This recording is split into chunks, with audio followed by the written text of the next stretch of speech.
What's good, beautiful people? Welcome back to the channel. In today's video, I want to close out the year 2024 and then take you through my financial journey of 2024 and the goals that I had set and the wins that I celebrated and the lessons that I learned and the exciting plans that I'm carrying into 2025, right? So at the beginning of 2024, I set some ambitious financial goals, and these goals weren't just about money, but they were sort of like about building a solid foundation for my future.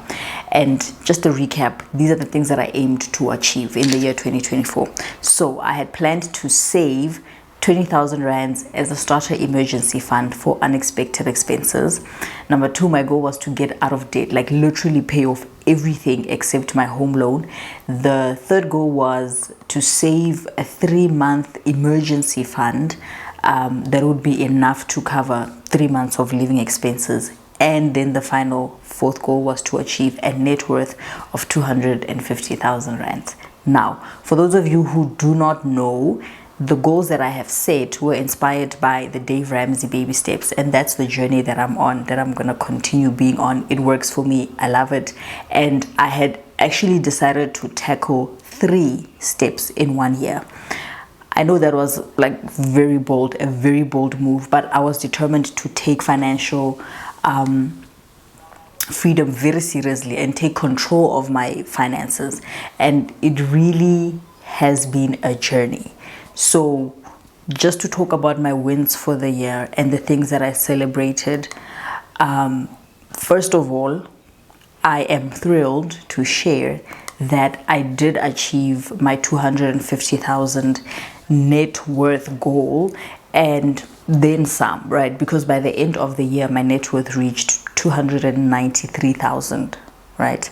Secondly, I successfully funded the 20,000 starter emergency fund, and that was the first thing that I actually achieved in the year, because that's baby step 1.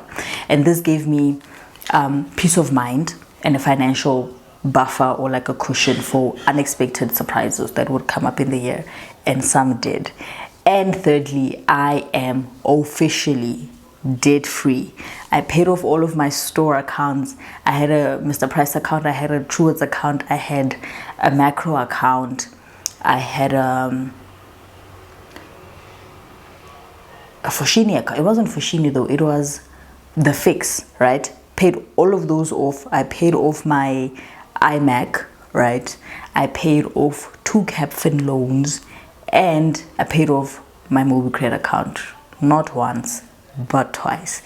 And after realizing that I really was not responsible with revolving debt, I made the decision to finally close the MobiCredit account after having settled it like twice. So I got a bonus in September and I paid 20,000 rands towards my MobiCredit account, right? And then I'm like, oh yeah, I can handle it. You know, I know what I'm doing. And turns out I don't know what I'm doing, because I ended up racking it up to like 7 grand again by December. So September, October, November, December, I had already put 7,000 on there. And I was like, you don't know how to deal with debt. You're not a debt person.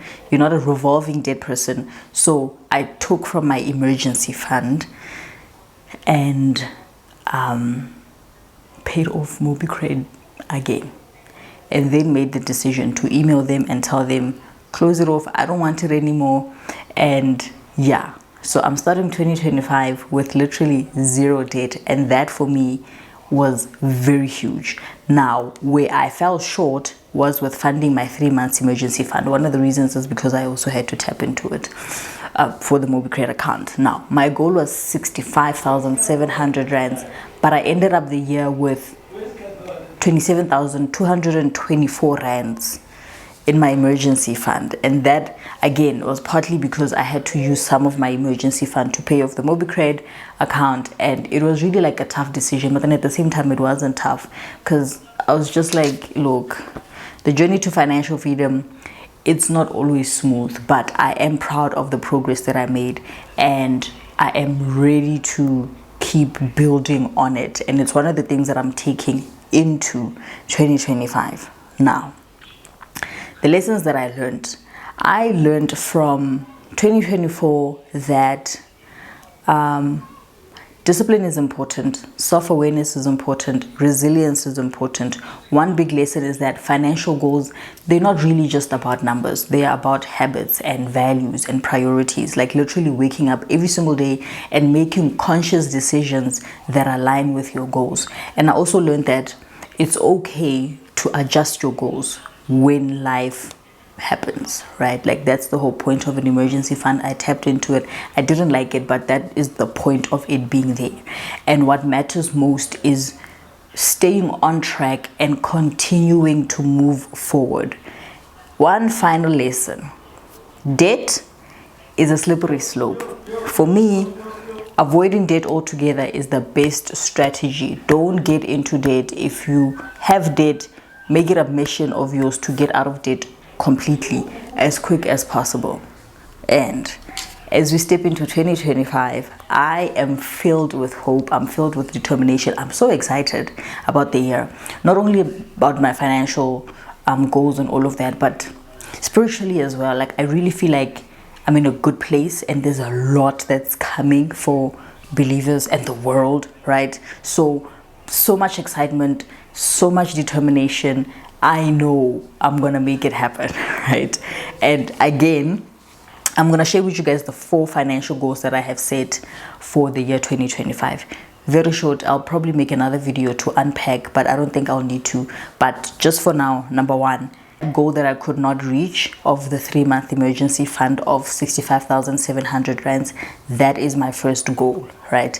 Number 2, after funding a 3-month emergency fund, I want to start investing 15% of my gross income for retirement. There's the 10% that my employer is currently putting aside into like a provident fund for me, but Dave Ramsey says 15%. So the other 5% of my gross income will go into my retirement annuity, right? So that will be goal number 2, to start, because it's continuous. So once I've started, I'm never going to stop. So I need to start in the year 2025 to put 15% and just keep it going. Even as my salary increases, the 15% will increase as well, like the amount that is, but 15%. Goal number 3 is to save for my son's education. I am committing to 36,000 rands a year, which is 3,000 rands a month, and I'll be putting it in a tax-free savings account. I'm not sure if that's a good idea, but it's for like long-term investments. We'll see. I don't know if I'm going to need to use it. I don't think I'm ever going to need to use it until I have fully funded it, right? Until I have fully funded it and put like 500,000 in there, I don't have any intentions to touch the money.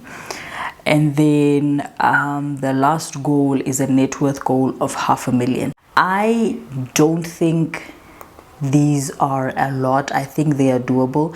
I don't think I'm setting myself up for failure. And the same determination that I had last year will be applied to this year, if not more. Because when I say I'm excited about 2025 has been declared a year of harvest, a year of wisdom, a year of influence, a year of creation. The Lord has a lot in store for us this year, and I'm just happy. And I am also committing to being consistent on YouTube, right? I'm gonna try and do 52 videos minimum once a week. So yeah, 2024 was a year of progress. It was a year of learning.